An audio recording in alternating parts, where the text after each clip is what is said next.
大家好，我是小慧，欢迎您来到我的频道，也非常感谢您百忙之中收看我的视频。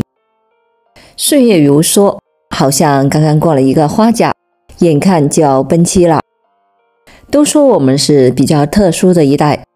传统的教育的熏陶使我们尽心尽力地孝敬父母长辈。独生子女的现实是，当我们需要被人照顾时，忙于事业和生活的孩子却无暇顾及，这就是我们正在面临的现实。以目前平均寿命约80岁而言，一般人在退休后到生命终了的时候，大约还有20余年的时间可以自由的支配。这个时候，我们卸下了对社会的责任和家庭的重任，剩下的就是完全的自我了，可以决定为自己最后一阶段的生命绘制怎么样缤纷的色彩。这是一段可以为自己活着的岁月，你是主人，你决定怎么过。看到了一篇文章，摘录了一些与大家分享。一个台湾人分别在日本和美国的养老院做过义工，以下是他的观察和感悟，值得所有人深思。一、自我感觉很重要。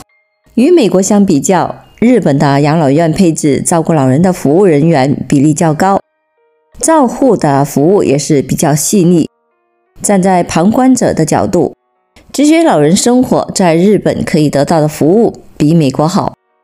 然而美国老人显然比日本的老人快乐，而且乐观独立，懂得享受生活。观察美日两地的老人住的房间，不难发现，美国老人一住进养老院，不像是换了住所，照样过日子，一副放心过正常生活的模样。所以房间的摆饰很像个家，有点凌乱，但有生活的感觉。而日本的养老院，老人给人的感觉似乎是住进旅馆，像非常时期，而不是日常生活，比较干净而显得拘谨。心情上应不觉是长久居住之地，也看不出房间主人的个性。二、人到熟龄，更要衣着光鲜。从外观及穿着看，美日的老人差异最大。我以为这也代表着生活的心情，并不是说因为上了年纪或者是生了病就得放弃原来的一切。第一次进美国养老院时，我就注意到养老院的美容沙龙都设在交易厅最显眼之处。不论年纪，美国人注重门面的程度可见一斑。美容沙龙采取预约制，一个接一个躺在病床上的老太太照样的吹头发，吹整的利落大方，这在日本养老院是很少见的。在我待过的日本养老院，如果老人预约美容美发，则会有专人来剪，大致是剪成学生头的模样，更不要说是吹头发了。刚到美国的养老院时，总觉得和美国人聊天一点都不觉得他们是老人，后来才发现，原来是在日本养老院看到的老先生老太太们几乎都是无牙或者剩几颗牙齿，多少显得更苍老许多。只有在吃饭的时候，有的会带着假牙，但不合嘴，在口中乱动，随时伴奏的假牙也不少。但在美国，老人们的牙齿相对的漂亮而合嘴，美国人到了60岁做牙齿矫正的大有人在。因为有一口好牙，美国老人不太需要吃所谓的软的老人食，他们照样吃火腿或者是汉堡，而且牙齿好，有助于营养吸收而更健康。所以美国老人到了90多岁，人高壮有100多斤的不少，皮肤仍有光泽以及弹性的人更不少。三、肯定自我价值，不期待子女孝养。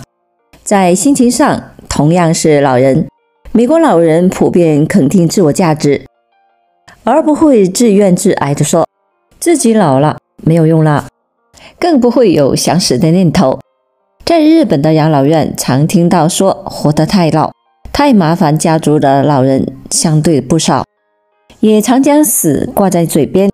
而根据工作人员的说法，常提及想死的念头，其实是希望引起注意关心的说法。另外，在对子女的期待上，东西方的确不同。美国人阔达许多，美国人将养小孩当成义务或者是责任，照顾自己到老是自己的责任。有不少老人告诉我，早把房子都卖掉了，安心住进养老院。遇有节日时，子女会来养老院邀请长者到做客2到3天，或者来个家庭聚餐，比较不会有由子女照顾终老的心理需求，无所求，没有期望，也不会抱怨。所以提到子女时，大半是正面的声音。正因为美国老人对子女的奉养心态是0，没有期待，所以每当小孩或者是孙子到养老院来探望时，对老人而言都是加分，显得非常的开心，亲子相处的品质反而很好。反观在日本的养老院，定期来探视是子女应该做的，1周没有来就会被扣分。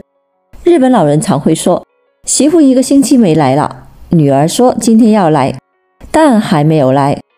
因为期待反而有了失落感。如果临时有事不能来，老人反而容易出现负面情绪以及说法，这也许是东方人受传统观念束缚的结果。美国老人相对独立而坚强，过日子是自己的事，不是寄托在子女们的关心与否而决定快不快乐。和日本老人真的很不一样，东西方的文化传统有很大的不同，表现在如何安度晚年方面竟会有如此大的差异。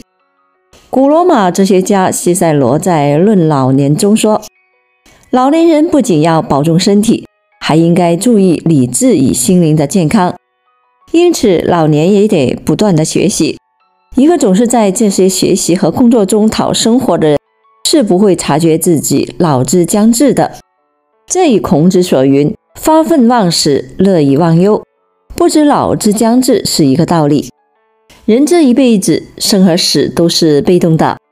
基本无法选择。所谓来如流水，去如风，我们能够掌握的只有自己的心情。我们这一代人在特殊的人生经历中尝尽了酸甜苦辣，如今终于卸下了身上的重担，一个新的起点开始了。多做减法是有益的，用减法来过后半生，清理周边的物理空间，把留之无用、弃之可惜的物品送给有用的人，清理内心，抛弃烦恼和负面情绪，放下对世界的欲求，放弃心中的挂念，卸下对人的恩怨，轻松地面对人生。当生命还由自己做主时，我们目前正处在这个阶段，要为自己活着，把生命掌握在自己的手中，就像秋日天高云淡，清风送爽，重新发现人生的趣味和意义。以前因忙碌的生活而忽略的许多东西，此时可以尽量的找回来吧。善待身边的人和事，多一些随和，多一些理解，多一些宽容，